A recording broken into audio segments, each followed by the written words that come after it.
বিশ্বের সকল মুসলমানের চোখে আজ পানি। ইসরায়েলের হামলায় ইরানের সর্বোচ্চ ধর্মীয় নেতা আয়াতুল্লাহ আল খামেনি শাহাদাত বরণ করেছে। আমার এখনো বিশ্বাস হইতেছে না আপনি আমাদের মাঝে নেই। আল্লাহ আল্লাহ গো, আপনি জান্নাতের উচ্চ মাকাম দান করেন। বিদায় হে প্রিয় রাহবার আয়াতুল্লাহ খামেনি, আপনি প্রমাণ করেছেন ইসলাম ছিল, আছে, থাকবে, কারো সামনে মাথা নত করবে না। মুসলিম হয়ে যারা মুসলিমের বিরোধিতা করে তারা আবার মুসলিম হয় কি করে? নিজের ধর্ম ইসলামের চাইতে যদি হয় রাজনীতিটা বড়, আল্লাহর গজব ঠিকই একদিন পড়বে তাদের উপর। অপেক্ষা করো। আয়াতুল্লাহ আল খামেনি দুনিয়া থেকে নিয়েছে বিদায়, তার এই মৃত্যু যেন আল্লাহর আরশে কাঁদায়। পুরো দুনিয়ার মুসলমান যখন নিজেকে নিয়েছিল ব্যস্ত, আয়াতুল্লাহ আল খামেনি কখনো হয়নি অন্যের অধীনস্থ। তার এই মৃত্যু কখনো বিতা যেতে পারে না। আল্লাহ রাস্তায় যারা জীবন দেয় তারা কখনো মরে না। ইরানের সর্বোচ্চ নেতা আয়াতুল্লাহ আল খামেনি শহীদ হয়েছে। ইন্না লিল্লাহি ওয়া ইন্না ইলাইহি রাজিউন। পরবর্তী প্রজন্মকে বলতে পারবো, আমরা এমন একজন মুসলিম নেতাকে নিজ চোখে দেখেছি যিনি পুরো বিশ্বের সাথে একাই লড়ে গেছে।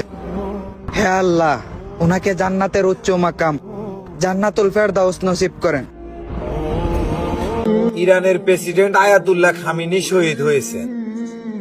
পরবর্তী প্রজন্মকে বলতে পারব যে আমরা এমন এক মুসলিম নেতাকে নিজ চোখে দেখেছি যে কিনা একাই পুরো বিশ্বের সাথে লড়ে গেছে। তো আমরা তার জন্য একটাই দোয়া করি, আল্লাহ যেন তার কবরটাকে জান্নাতের বাগান হিসেবে পরিণত করে।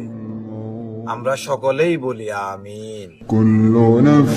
আয়াতুল্লাহ খামেনি, তুমি মরনি, শহীদ হয়েছে তুমি, এটাই জানি। আজকে যারা ভাবতেছেন, যারা মনে করতেছেন ইরান যদি হেরে যায়, ইরান যদি পরাজিত হয়ে যায়, তাহলে আপনারা খুশি হবেন। একটা কথা স্পষ্ট মনে রাখবেন, ইরান যদি আজকে হেরে যায়, এই হার হবে সারা বিশ্বের সকল মুসলিম জাতি। ইরানের পরাজয় মানে ইনসাফের পরাজয়। আজকে যদি ইরান হেরে যায়, সারা বিশ্বের কাছে এই মুসলিম জাতি গোলাম হয়ে থাকতে হবে। আপনারা যতই ট্যাগ দিয়ে সেরে আমাদেরকে আলাদা করার চেষ্টা করেন, কেউ শিয়া সুন্নি যে যাই বলেন, শিয়া সুন্নি বুঝি না, আমরা বিশ্বের মুসলিম এক হয়ে ইরানের পাশে দাঁড়াই।